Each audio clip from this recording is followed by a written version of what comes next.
We're going to have a look at nuclear fusion. Now, nuclear fusion is actually a process where we smash together light atoms. And this is actually what happens in our sun. So remember with my PowerPoints, anything written in red is something that you need to record in your notebook, and anything in black is your choice to record. Don't forget these PowerPoints are on Infinita if you want to go back over any points that we go through. All right, so nuclear fusion, we're fusing things together. We're smashing together lighter atoms.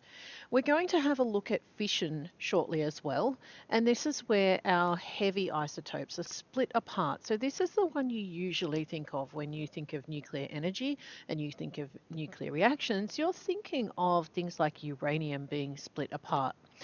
And as I said, we will have a look at this a little bit later. Fusion is actually what our sun and other stars are doing when they generate heat and light and basically power our planet. This is what they're doing. This is something that, although it's not in red, I would definitely suggest you write down. You might see it appear somewhere else in time. Fusion of substances lighter than iron and nickel results in the release of energy, whereas fusion of atoms heavier results in the absorption of energy. So iron and nickel are actually sitting in the periodic table there, and they're kind of like the middle of the seesaw. So anything that is lighter than them results in energy being released. Now, of course, we want the energy, we want to use the energy. So we're looking for things that are lighter than iron and nickel. If we fuse them together, if we smash them together, then we're going to get energy released, which is our aim for our nuclear fusion. If, however, we smash together atoms that are heavier in the periodic table, so their atomic number is greater than that of iron or nickel, then we're actually going to need to put energy into that reaction. We're going to need to give that reaction energy because it will absorb energy in order to do that. And of course, that's not quite what we want if we're wanting to produce energy. We don't want to give it energy. So we're looking for substances that are lighter than iron and nickel. And this is where we release that energy and we can then harness that energy to use that for our needs.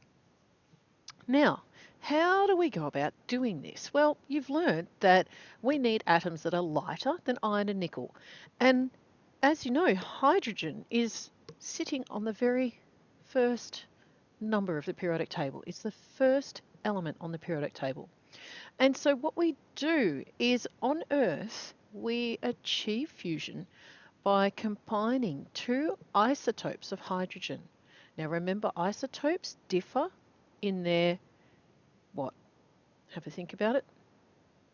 They will differ in their mass number because of the fact that they have neutrons added in there. Now, an isotope may have more or less neutrons depending on what it is. Well, because hydrogen doesn't have any neutrons normally, any hydrogen that adds in neutrons is going to thus be a isotope.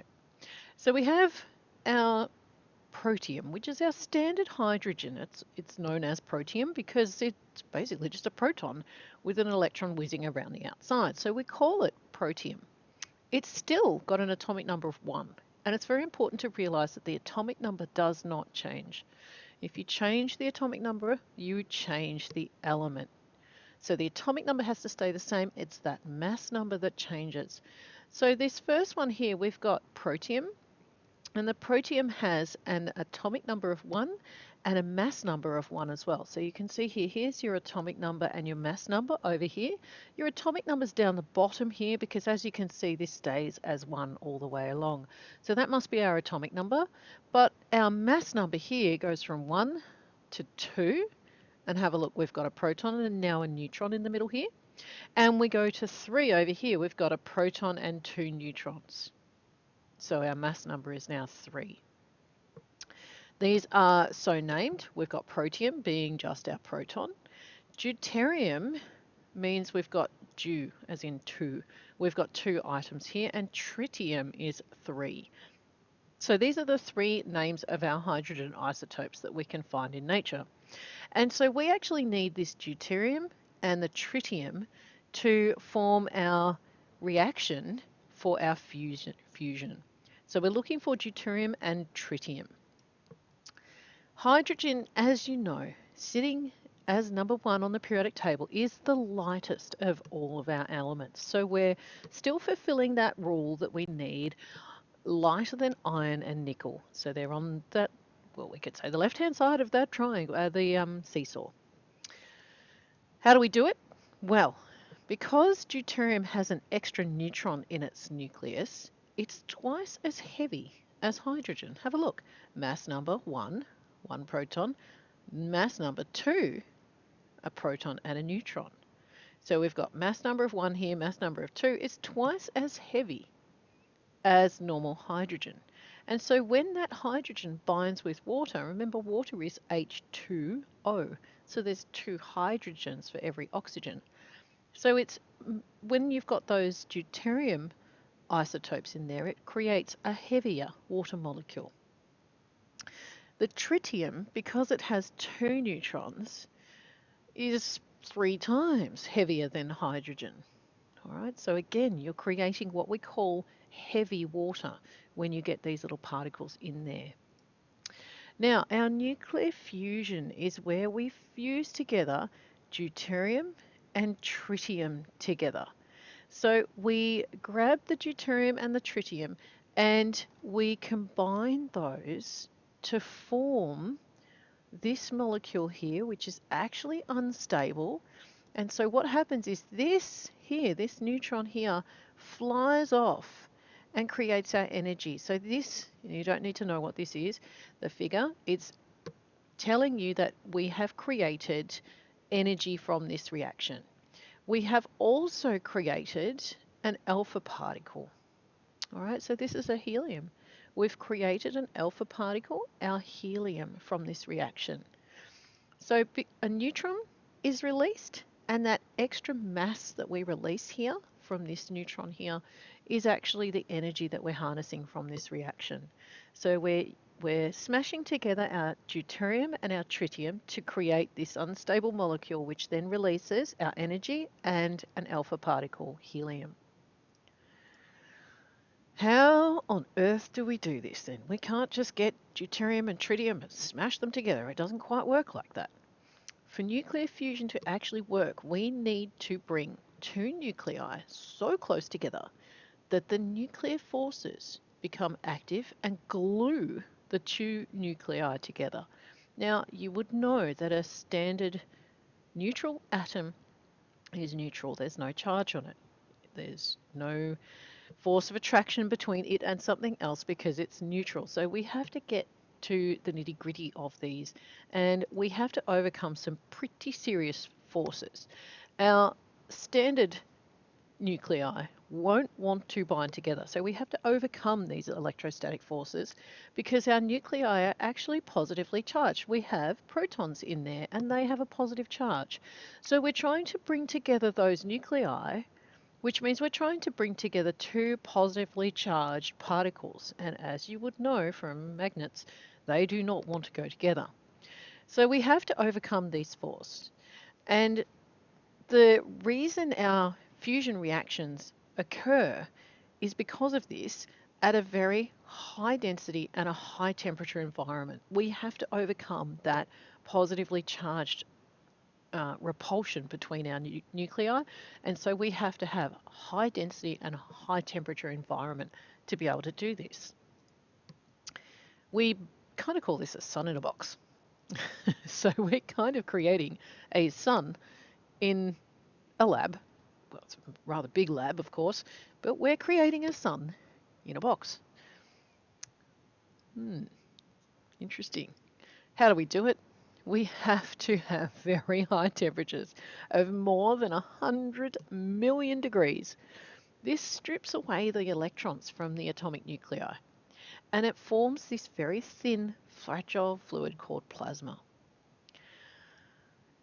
The nuclei are then controlled with very, very powerful magnets. We actually use electromagnets to do this, and those electromagnets actually have to be cooled to sub-zero temperatures to work properly. So not only do we have some of the highest temperatures of 100 million degrees where we're trying to heat these up to create this plasma, we've also got these extremely cold temperatures to allow our electromagnets to force those atoms together and release their energy.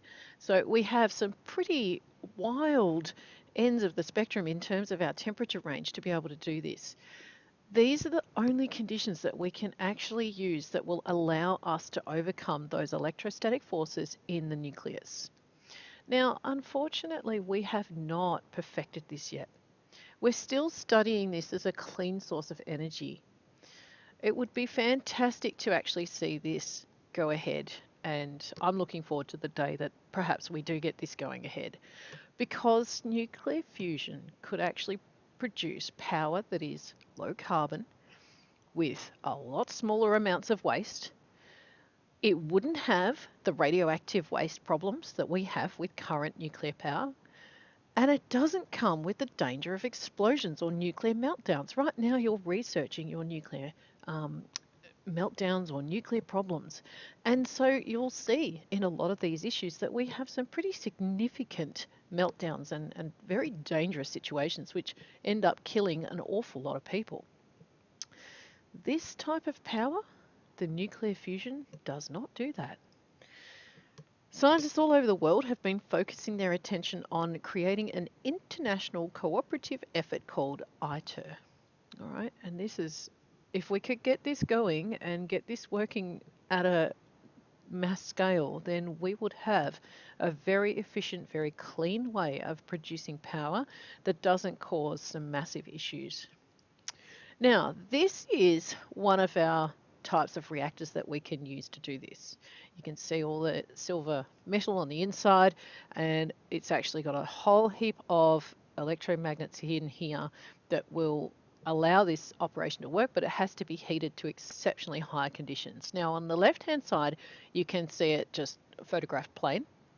On the right-hand side, that's a photograph of it when it's hot and running. And so the purple streaks that you're seeing there, that's actually the plasma.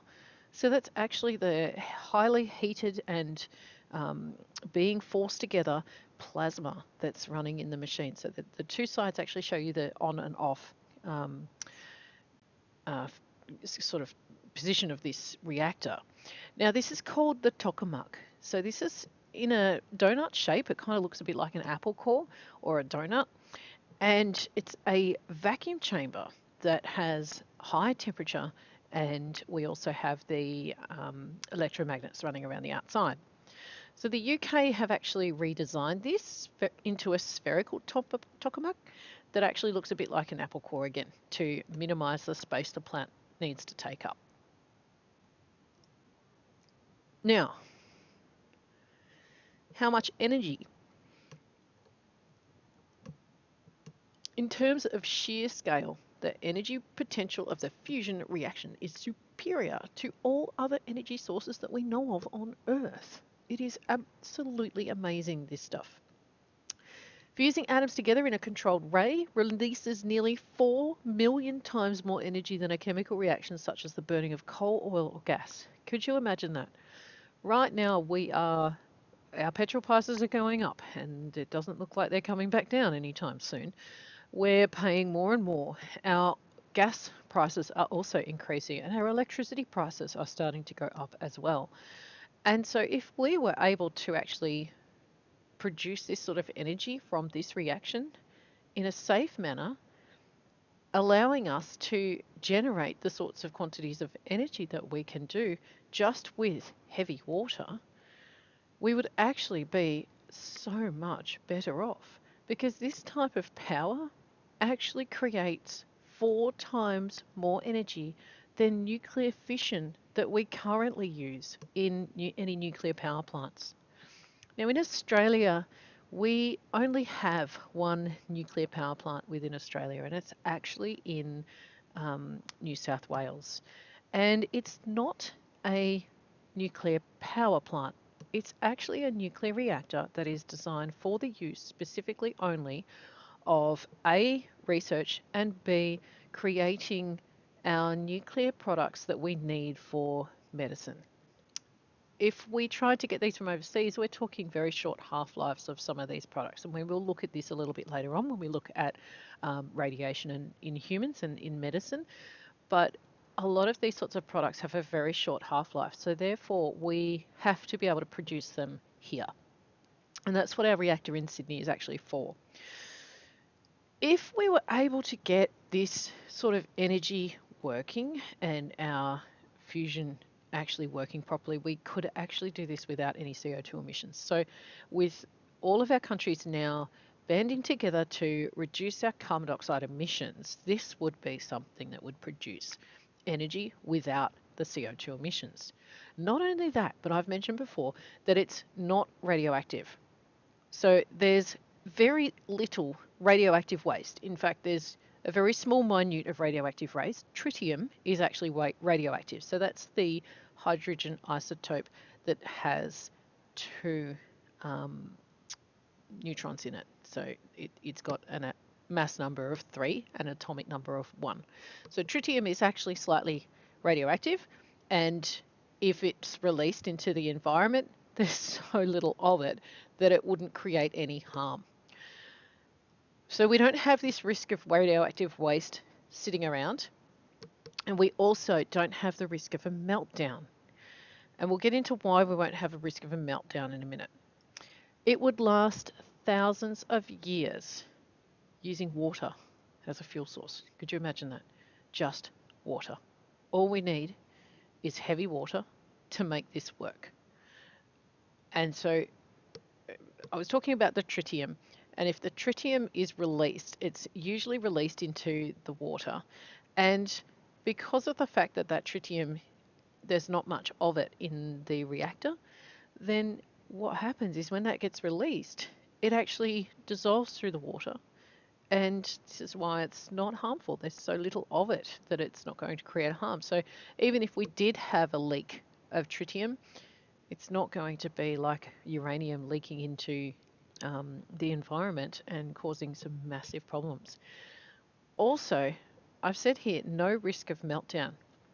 The reason this doesn't happen is because instead of like our fission reaction, it can get out of hand very quickly. If we don't have enough things to absorb all the neutrons that are being released from the fission reaction, they can go on and trigger other reactions.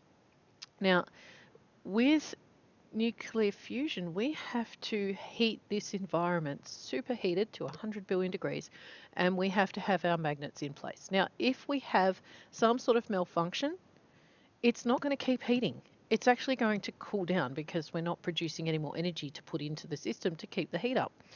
And what will actually happen is the whole thing will cool down, the plasma will stop, and everything just stops. And so you don't end up with a runaway reaction that will cause a nuclear meltdown everywhere. You actually end up with just water and it stops.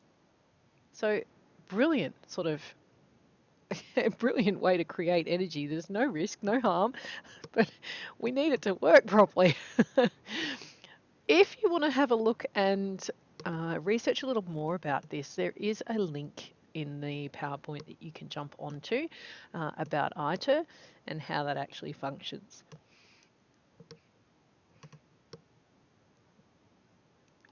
In the meantime, what I will do is I will leave a link on Infintina for you to have a look at a video. Now, this is an animated video from Kyrgyzstan. Now, I can't pronounce their name properly. You'll see why when you see it. But they are brilliant at going through analysing bits and pieces. They talk about whether or not the use of fission and fusion is wise and how it actually goes about. So they'll go through all of that. But this video I would like you to watch, and it's based on our nuclear fusion and the process of it. All right, have a lovely day.